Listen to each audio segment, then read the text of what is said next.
In the heart of a thriving village nestled between rolling green hills and the great river, there lived a man named Kofi. He was known for two things: his striking looks and his arrogance. He walked through the village with the confidence of a king, his smooth dark skin glowing under the sun, his muscular frame rippling with strength. But it was not just his beauty he boasted about. It was his manhood, the very thing he claimed made him irresistible to any woman.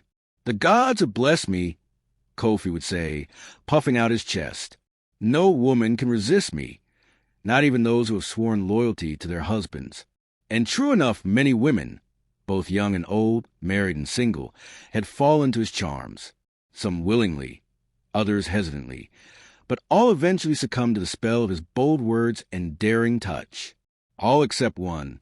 Nia, the wife of the great healer Olu, was the only woman who had ever rejected him. She was not just beautiful, with her deep brown eyes and strong, graceful posture, but she was also wise. She saw through Kofi's pride and wanted nothing to do with him. "Keep your distance from me, Kofi," she had warned one evening when he tried to whisper sweet words to her. "I am the wife of a great man, and I have no need for another." Her rejection stung his pride, but instead of deterring him, it only fueled his desire. No woman had ever resisted him before. He had to have her. One evening, while the village rested in the golden glow of dusk, Nia made her way to the forest river to fetch water.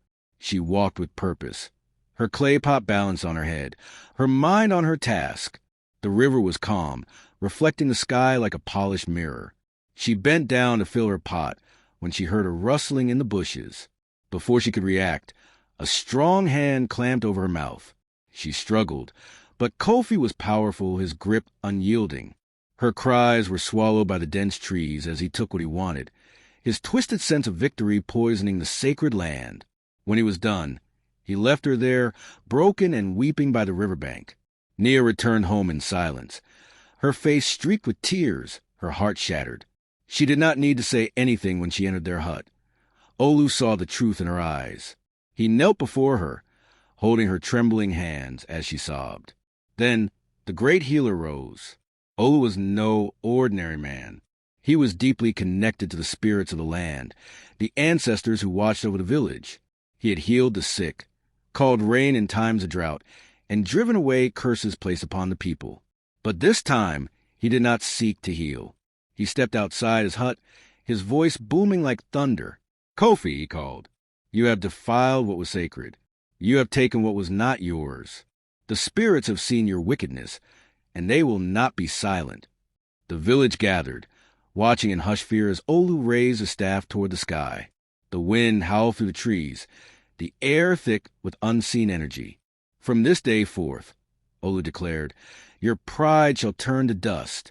That which you boast about shall be your undoing." A chill ran through the air. Kofi, who had been laughing at first, suddenly felt something strange. A sharp, burning pain erupted through his body. He fell to his knees, clutching his loins as a searing pain spread through his body. He screamed a wild, desperate sound, and then he felt nothing. His manhood was gone. The very thing he had worshipped, the thing he had used to control others, had been stripped from him by the spirits. The village watched in silence as Kofi staggered back, eyes wide in horror. "What have you done?" he gasped. But Olu only turned away. Kofi fled the village, humiliated and broken. Days passed, then weeks. Kofi wandered to the forest, his once powerful body weakened by hunger and despair.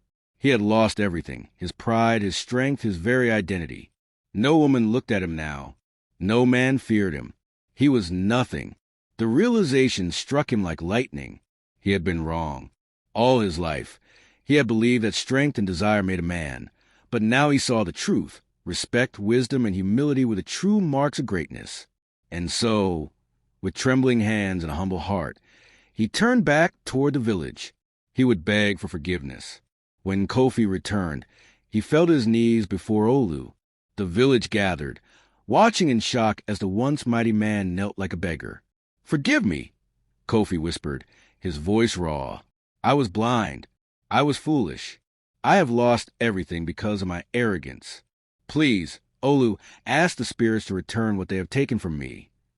Olu studied him for a long time. "You seek redemption, but it will not come easily," the healer said. "The spirits do not return gifts to unworthy hands. If you wish to be restored, you must complete a task, one that will break you before it remakes you." Kofi nodded. "I will do anything." Olu's eyes darkened. "Then go into Forbidden Forest," he said. "Deep within, there is a cave where the spirit of justice dwells.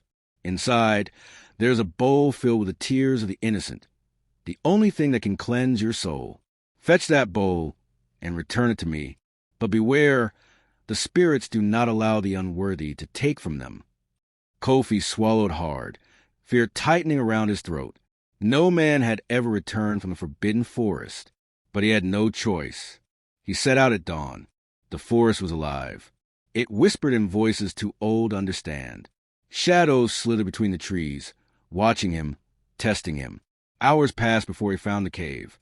Inside, the air was thick, heavy with the weight of unseen eyes. At the center of the cavern stood a stone pedestal, and upon it, a golden bowl filled with shimmering water, the tears of the innocent. Kofi stepped forward, reaching out, but a powerful force knocked him back. A voice echoed in the chamber, ancient and cold. "Unworthy!" He groaned, forcing himself to his knees. "I seek redemption," he gasped. "I seek forgiveness." The spirits laughed, a terrible, hollow sound. "You who took without asking, now ask for what you seek." "I was a fool," he cried. "I see now that a man is not measured by his strength, nor his desire, but by his honor." Silence. Then the air around him softened. The unseen force lifted. Kofi reached forward, hands trembling, and took the bowl. The cave rumbled and the spirits whispered, "Go." When Kofi returned to the village, he placed the bowl at Olu's feet. The healer peered into the shimmering liquid, then nodded. "You have faced the spirits," he said. "You have seen your folly. The curse will be lifted." He raised his staff and spoke the words of restoration. The wind howled, the earth trembled, and Kofi gasped as warmth spread through his body. He was whole again, but he did not rise as the same man. He no longer boasted, no longer sought to dominate. He had been broken, and in that breaking he had been remade. From that day on, Kofi lived not as a conqueror of women, but as a protector of them. He spent his days teaching young men what he had learned, that strength meant nothing without wisdom, and desire was empty without respect. And the village never forgot the tale of the man who lost himself, only to find something greater. Pride had fallen, and in its place, wisdom had risen.